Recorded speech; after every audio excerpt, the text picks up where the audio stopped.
Bismillahi wassalatu wassalamu ala Rasulillah khatmun nabiyyin wa rahmatullahi alamin. Our today's topic is emerging global strategic economic dynamics in the post-Cold War world era. असल में अगर आप गौर करें तो जो world economic scenario है ये 3 P's के गिर्द रिवॉल्व कर रहा है। 3 P's से मुराद ये है कि the most important fundamental factor जिसे आप कहेंगे इकोनॉमिक प्रोडक्शन का, इकोनॉमिक्स के स्टूडेंट जानते हैं कि that is man, the population, human resource. अब ये ह्यूमन रिसोर्स की तादाद, उनकी क्वालिटी, सारी मुल्क की किसी भी इकोनॉमिक ग्रोथ और डेवलपमेंट का इन्हिसार उस मुल्क की पॉपुलेशन पर है। और पॉपुलेशन में सबसे इम्पॉर्टेंट फैक्टर ये है कि यंग वर्किंग फोर्स की तादाद या परसेंटेज उस मुल्क में क्या है। What is the level of the young working force versus the elderly population of that country? अभी हम उस हवाले से सारी दुनिया को स्कैन करेंगे। नंबर 2 है कि पॉपुलेशन प्रोडक्टिविटी, कि पॉपुलेशन में प्रोडक्टिव कैपेसिटी कितनी है, वो कितनी स्किल्ड है, प्रोफेशनली कॉम्पिटेंट है, उसके नॉलेज का लेवल क्या है, ये दूसरा बड़ा फैक्टर है। तीसरी बात आती है पॉपुलेशन प्रोडक्टिव अपॉर्चुनिटी, कि उस मुल्क को, उन लोगों को अपनी स्किल्स को यूटिलाइज करने और अपनी प्रोफेशनल एक्सपर्टीज़ को यूटिलाइज करने की अपॉर्चुनिटी भी मैसर है कि नहीं है। इस एंगल से अगर आप देखेंगे तो अभी मैं दुनिया के जितने भी इम्पोर्टेंट इकोनॉमिक पावर्स हैं उसकी बैकग्राउंड बताऊंगा कि मुल्कों ने इसी बुनियाद पर तरक्की की है और इसी बुनियाद पर कुछ पीछे चले गए हैं। अगर आप इस वक्त देखें इकोनॉमिक रैंकिंग दुनिया के ममालिक की, तो आप जानते हैं कि सबसे पहले यूनाइटेड स्टेट्स है दुनिया की सबसे बड़ी इकोनॉमी, उसके बाद चाइना है, तीसरे नंबर पर जापान है, चौथे पर जर्मनी है और पाँचवें पर मैं कहता हूँ कि 3 ममालिक हैं। अगरचे कुछ लोग कहते हैं कि इंडिया 5वें पर है, लेकिन इनका पॉइंट्स में डिफरेंस है। India is very important, 5th largest economy, इसके साथ ही पैरेलल है यूनाइटेड किंगडम और इसके साथ ही है फ्रांस। तो ये तीनों ममालिक ऑलमोस्ट 5th लेवल पर आते हैं वर्ल्ड इकोनॉमिक रैंकिंग में। उसके बाद छठे पर आता है इटली है और कनाडा है। हम देखते हैं कि जो पॉपुलेशन फैक्टर है उसने इन ममालिक की ग्रोथ में या इनको इस स्टेज और रैंकिंग में इस सतह पर लाने में क्या क्या रोल अदा किया है। कहा गया है कि दुनिया में जो स्टेबल पॉपुलेशन ग्रोथ होती है तो उसका तल्लक है कि अगर बर्थ रेट पर वुमेन 2.1 है तो वो मुल्क पॉपुलेशन वाइज स्टेबल रहेगा। अगर बर्थ रेट और या फर्टिलिटी रेट 2.1 से नीचे जाता है तो फिर उस मुल्क में यंग वर्किंग फोर्स की कमी आना शुरू हो जाती है और एल्डरली पीपल जो होते हैं वो एक लायबिलिटी बढ़ती जाती है। यही फिनोमिनन आप देखते हैं कि अगर जापान 2010 तक दुनिया की दूसरी बड़ी इकोनॉमी था और उसके बाद वो तीसरे नंबर पर गया, तो उसका अगर एक फैक्टर इसी पॉपुलेशन के कॉन्टेक्स्ट में देखेंगे तो हमें महसूस होगा कि वहाँ यंग वर्किंग फोर्स की तादाद वीज़ा-वी एल्डरली लोगों की तादाद के बहुत कम हो गई और फिर कंपनीज मजबूर हो गई वहाँ से निकलने के लिए, इसलिए कि वहाँ जब स्केर्सिटी होती है तो फिर यंग वर्किंग फोर्स की जो एमॉल्यूमेंट्स हैं, वेजेस हैं, वो बहुत बढ़ जाती हैं, गोया कि लेबर जो है एक्सपेंसिव हो जाती है। इसी वजह से उसकी जो कंपनीज हैं वहाँ से चाइना को शिफ्ट हो गई या दूसरे मुल्कों में शिफ्ट हो गई और वहाँ उन्होंने इन्वेस्टमेंट की, गोया कि एम्प्लॉयमेंट अपॉर्चुनिटी दूसरे मुल्कों में क्रिएट की और अपने मुल्क में जॉबलेसनेस। यही अगर आप देखें तो ये फैक्टर यूके के साथ हुआ, यही फ्रांस के साथ हुआ, इटली, सारे यूरोप के साथ हुआ, इवन अमेरिका के साथ हुआ कि यहाँ से वो निकली और चाइना की तरफ गई। अब हम बताएंगे कि चाइना ने अट्रैक्ट कैसे किया। तो जो फैक्टर है पॉपुलेशन अपॉर्चुनिटी का, इसको हम कहते हैं कि ये अपॉर्चुनिटी या अट्रैक्शन, यानी कौन सी पॉपुलेशन अट्रैक्ट करती है फॉरेन इन्वेस्टमेंट को, तो उसमें सबसे बड़ा है उसका पॉलिटिको इकोनॉमिक मॉडल, उस कंट्री का। पॉलिटिको इकोनॉमिक मॉडल में 3 चीज़ें आती हैं। एक तो पॉलिटिकल स्टेबिलिटी, नंबर 2 है मार्केट इकोनॉमिक स्ट्रक्चर या सेटअप, और तीसरा है rule of law, transparency, environment of ease of doing business. अब ये तीनों चीज़ें जिस मुल्क में होंगी तो ये जो कंपनीज हैं वहाँ जाकर इन्वेस्ट करेंगी। इस एंगल से जब हम स्टडी करते हैं तो हम देखते हैं कि चाइना की तरफ टीएनसीज का या मल्टीनेशनल कंपनी का रुझान हुआ तो उसमें कितने फैक्टर मौजूद थे। चाइना का एक पॉइंट था कि उसके पास यंग वर्किंग फोर्स बहुत बड़ी तादाद में मुयस्सर है। नंबर 2, पॉलिटिकल स्टेबिलिटी का फैक्टर वहाँ मौजूद था। Number 3, rule of law, ease of doing business उसने आइडियली क्रिएट किया। गोया कि ये तीनों फैक्टर जो अट्रैक्शन के थे वो चाइना ने क्रिएट किए और आपने देखा कि सारी दुनिया की कंपनीज चाइना में शिफ्ट हो गई। सब्सिक्वेंटली क्या हुआ कि चाइना में जब ये कंज्यूम हो गई वर्किंग फोर्स और जो उनकी वन चाइल्ड पॉलिसी उसने अपने असरात दिखाने शुरू किए तो ग्रोथ रेट कम हो गया, फर्टिलिटी रेट कम होने की वजह से। इस वक्त भी जो चाइना का फर्टिलिटी रेट है पर वुमेन वो 1.16 है, जिससे क्या हुआ कि यंग वर्किंग फोर्स की तादाद वक्त के साथ बहुत कम हो गई।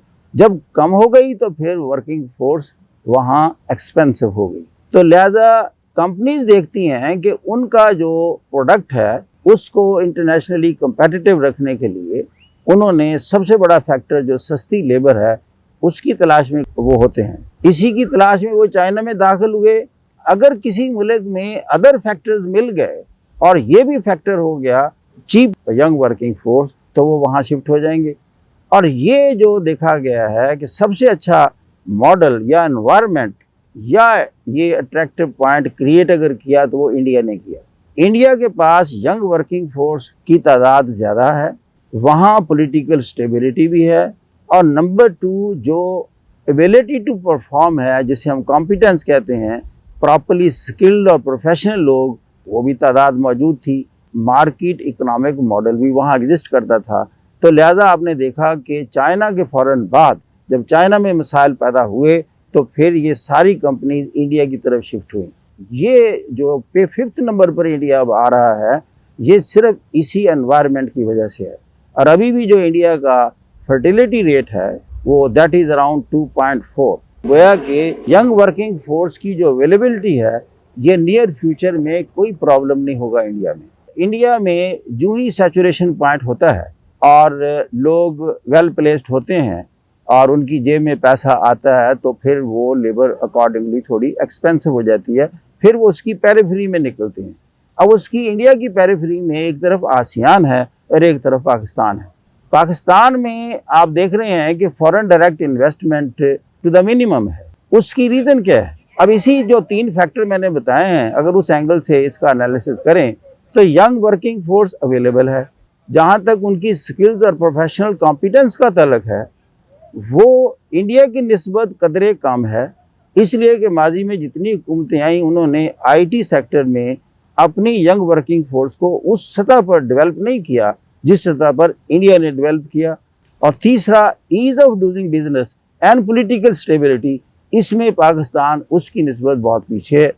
अब आ जाता है फ्रांस और यूके। इंडिया तो मैंने कहा 5वें पर है। क्या मुस्तकबिल में फ्रांस और यूके इंडिया के एट पार रह पाएंगे?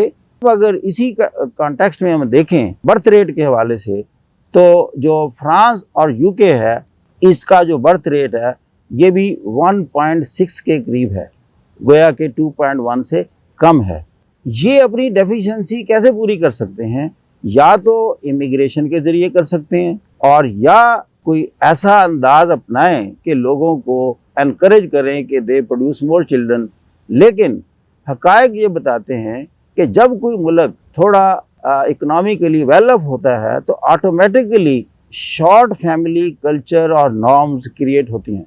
तो लिहाजा मैं नहीं समझता कि फ्रांस और यूके इन फ्यूचर अपने मुल्क में यंग वर्किंग फोर्स में इजाफा कर पाएंगे और इतनी लेबर चीप अवेलेबल प्रोवाइड कर सकेंगे वीज़ा वी इंडिया। नज़र ये आ रहा है कि फ्यूचर में इंडिया फ्रांस और यूके से काफ़ी बेहतर इकोनॉमिकली परफॉर्म करेगा, उससे बहुत आगे चला जाएगा। फिर जापान को भी ये सरपास कर सकता है और अल्टीमेटली इसका कंपटीशन चाइना के साथ होगा। अब आ जाती है बात यूनाइटेड स्टेट्स की। यूनाइटेड स्टेट्स का जो बर्थ रेट है दैट इज़ 1.72, ये भी कम है। लेकिन यूनाइटेड स्टेट्स ने अब तक जो सर्वाइव किया है उसकी रीज़न क्या है? उसकी दो रीज़न्स हैं।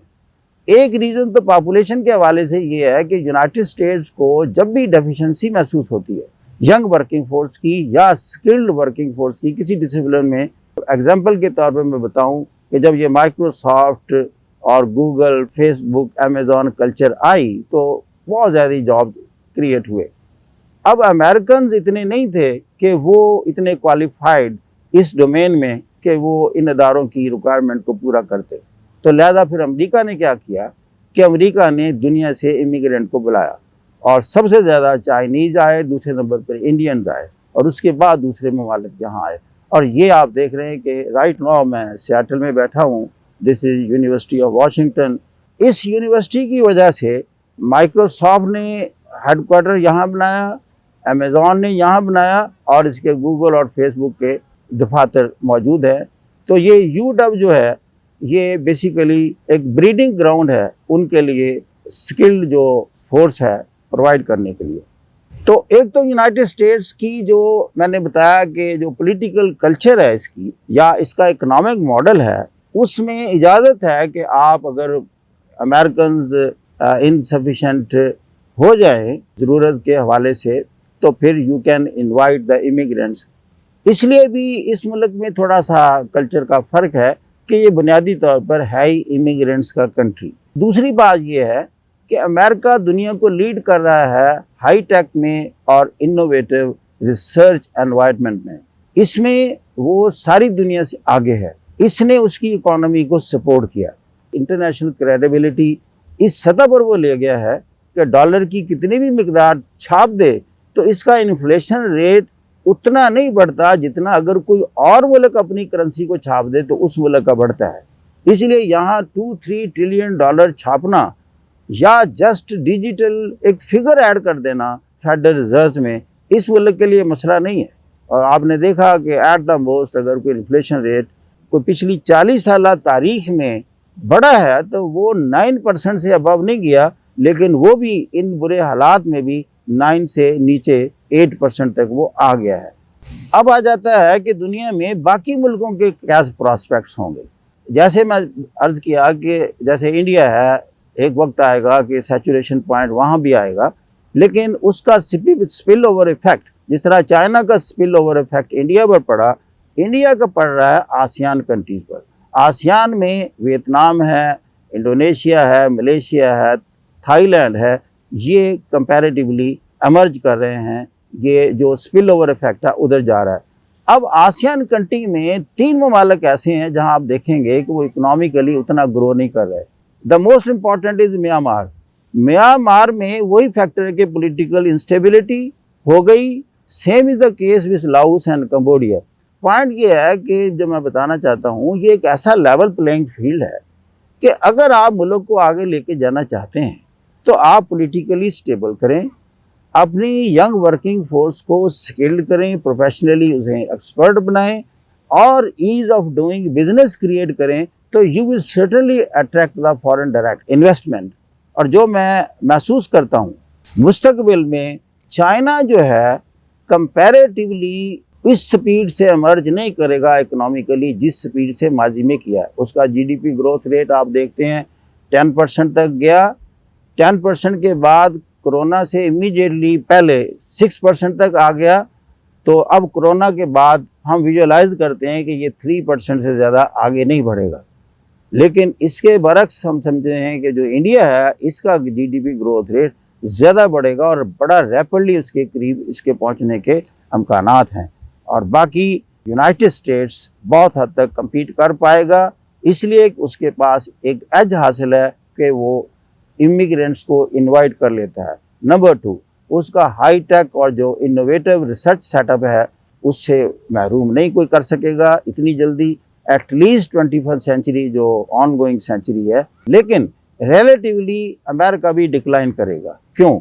इसलिए करेगा कि उसकी अपनी कंपनीज जो सिलिकॉन वैली में मौजूद थी, these have started moving towards India. इसलिए कि इंडिया का एनवायरनमेंट, जैसे मैंने अर्ज़ किया कि उनके प्रोडक्ट्स को इंटरनेशनली कम्पेटिटिव बनाने में बहुत बड़ा रोल अदा कर रहा है। तो जब अमेरिका की कंपनीज पहले चाइना में गई, अब इंडिया में शिफ्ट हो रही हैं, इसका एक और दुनिया में इम्पैक्ट होगा कि कंपनीज तो रिच हो जाएंगी। जो कंपनीज अमेरिका को छोड़कर या यूरोप को छोड़कर या जापान को छोड़कर पहले चाइना में गई, अब इंडिया में जा रही हैं, उसके बाद वो वियतनाम में जा रही हैं या दूसरे आसियान कंट्रीज में जा रही हैं, वो कंपनीज तो रिच हो रही हैं, उनकी नेटवर्थ बढ़ रही है, सारी ट्रिलियन डॉलर से बढ़ चुकी हैं। लेकिन उनके अपने जो नेटिव कंट्रीज हैं, वहाँ की पॉपुलेशन तो उतनी रिच नहीं होगी। इट मीन्स दुनिया में एक और फिनोमिनन होने वाला है, that is widening of rich poor gap. Even United states में आप देखेंगे ये गैप बढ़ेगा। ये गैप सारे यूरोप में बढ़ा है और मजीद बढ़ेगा।